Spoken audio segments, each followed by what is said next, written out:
ओम श्री विष्णुवे नमः। नमस्कार दोस्तों, आप सभी का स्वागत है हमारे यूट्यूब चैनल पावरफुल हिंदू धर्म में। अब तक हमने आषाढ़ महात्म्य में कथा अध्याय 1 से लेकर कथा अध्याय 21 का रसपान किए हैं। आज हम आप सभी को आषाढ़ महात्म्य में कथा अध्याय 22 का रसपान कराएंगे। आगे की कथा में हमने पुष्कर की महात्माएँ, अगस्त्य आश्रम और महर्षि अगस्त्य ऋषि के महत्व का वर्णन बताई थी। दानों ने ऋषि और मनुष्यों को किस प्रकार कष्ट प्रदान किए तथा इंद्र के द्वारा श्री भगवान नारायण की शरण में गए और इस प्रकार उनकी स्तुति करने का वर्णन था।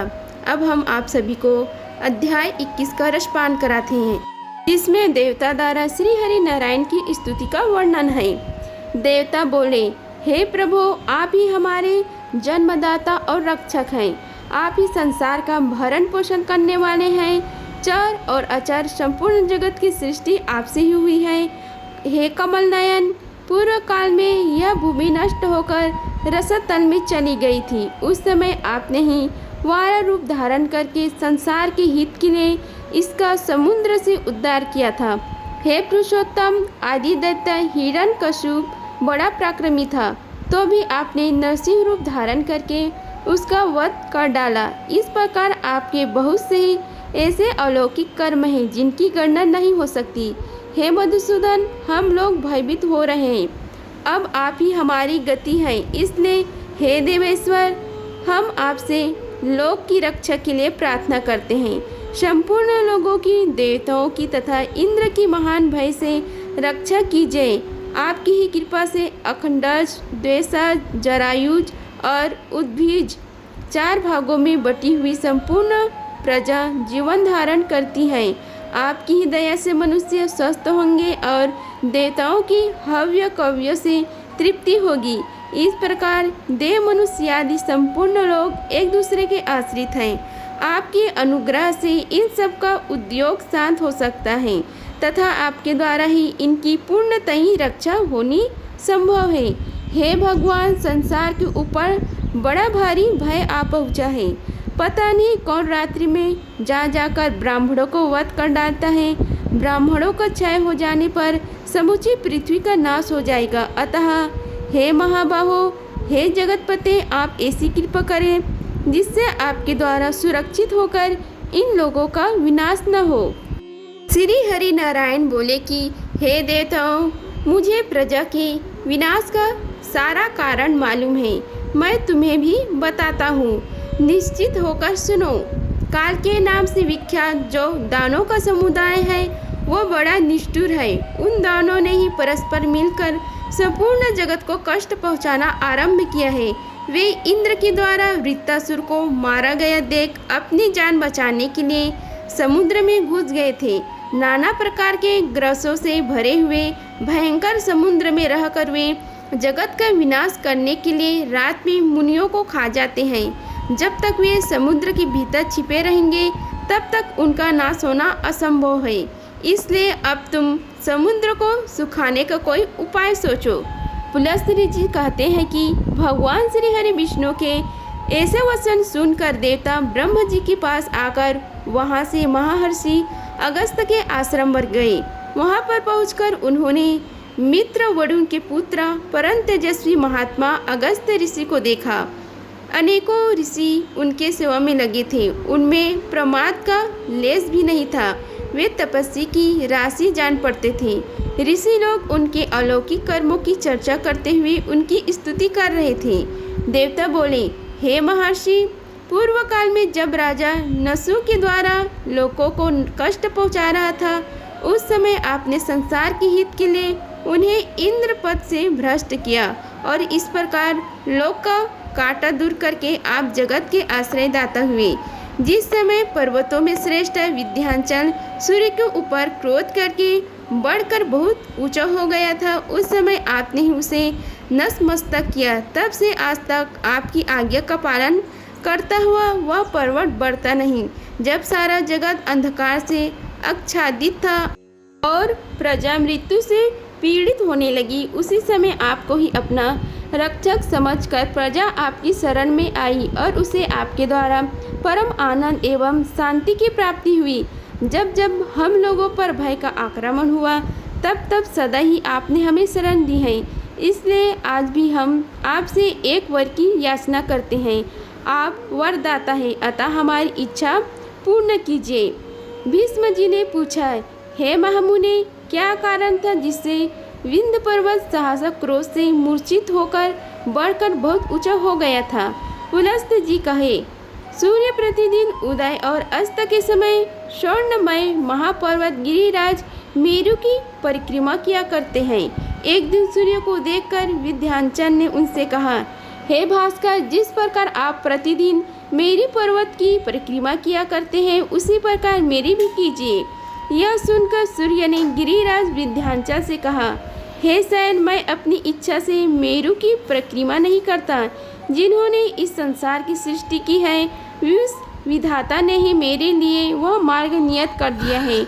उनके ऐसे कहने पर विंध्याचल को सहसा क्रोध आया और वह सूर्य तथा चंद्रमा का मार्ग रोकने के लिए बढ़कर बहुत ऊंचा हो गया। तब इंद्र संपूर्ण देवताओं ने जाकर बढ़ते हुए गिरिराज विंध्याचल को रोका, किंतु उसने उनकी बात नहीं मानी। अब वे महर्षि अगस्त्य के पास जाकर बोले, हे मुनीश्वर, सैराज विंध्य क्रोध के वशीभूत होकर सूर्य चंद्रमा तथा नक्षत्रों का मार्ग रोक रहे, उसे कोई निवारण नहीं कर पाता। देवताओं की बात सुनकर ब्रह्मर्षि अगस्त्य जी विंध्य के पास गए और आदरपूर्वक बोले, हे पर्वत श्रेष्ठ, मैं दक्षिण दिशा में जाने के लिए तुमसे मार्ग चाहता हूँ। जब तक मैं लौट कर ना आऊँ तब तक तुम नीचे रहकर ही मेरी प्रतीक्षा करो।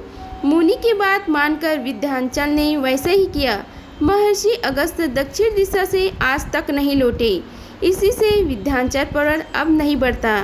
हे भीष्म, तुम्हारे प्रश्न के अनुसार यह प्रसंग मैंने सुना दिया। अब देवताओं ने जिस प्रकार काल के दैत्यों का वध किया वह वृत्तांत सुनो।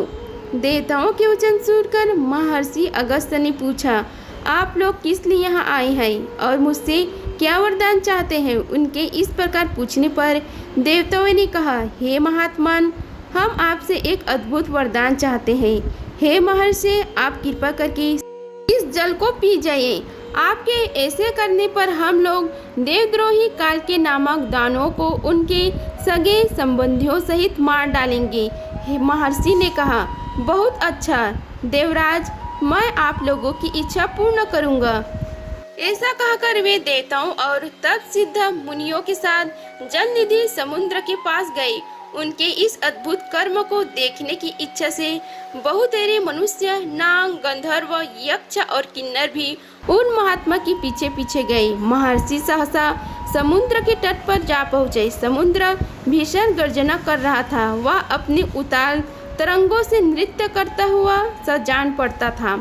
महर्षि अगस्त्य के साथ संपूर्ण देवता, गंधर्व, नाग और महाभाग मुनि जब महासागर के किनारे पहुंच गए तब महर्षियों ने समुद्र पी जाने की इच्छा से उन सबको लक्ष्य करके कहा, हे देवगण, संपूर्ण लोगों का हित करने के लिए इस समय मैं इस महासागर को पी लेता हूँ। अब आप लोगों जो कुछ करना हो शीघ्र ही कीजिए। यो कहकर वे सब को देखते देखते समुद्र के जल को पी गए। यह देखकर इंद्र आदि देवताओं को बड़ा विस्मय हुआ तथा वे महर्षि की स्तुति करते हुए कहने लगे, हे भगवान, आप हमारे रक्षक और लोगों को नया जन्म देने वाले हैं। आपकी कृपा से देवताओं सहित संपूर्ण जगत का कभी उच्छेद नहीं हो सकता। इस प्रकार संपूर्ण देवता उनका सम्मान कर रहे थे। प्रधान गंधर्व हर्षनाद करते थे और महर्षि के ऊपर दिव्य पुष्पों की वर्षा हो रही थी। उन्होंने समूचे महासागरों को जल शून्य कर दिया। जब समुद्र में एक बूंद भी पानी न रहा तब संपूर्ण देवता हर्ष में भरकर हाथों में दिव्य आयुध लिए दानवों पर प्रहार करने लगे।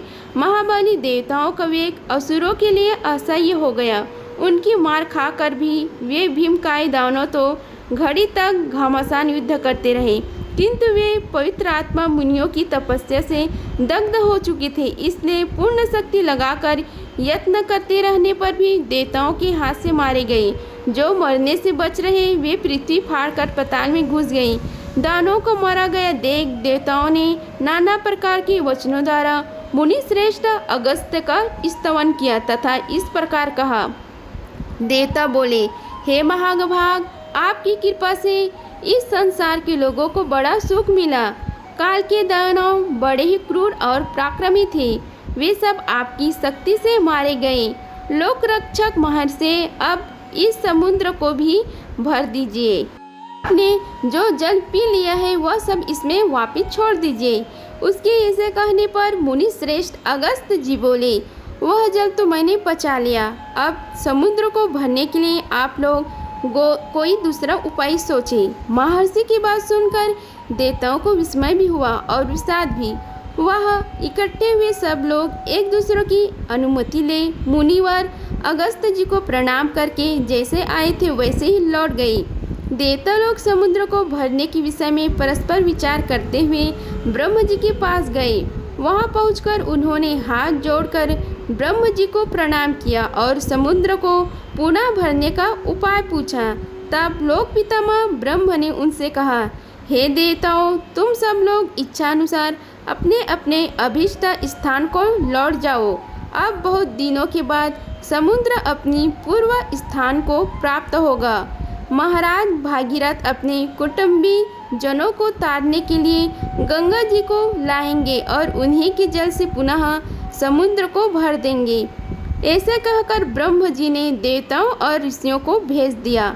अगर आप सभी को हमारी वीडियो पसंद आई हो तो वीडियो को लाइक कीजिए, चैनल को सब्सक्राइब कीजिए और कमेंट बॉक्स में ओम नमो भगवते वासुदेवाय लिखिए। धन्यवाद। मिलते हैं अगले वीडियो में, तब तक के लिए जय श्री राधे कृष्णा।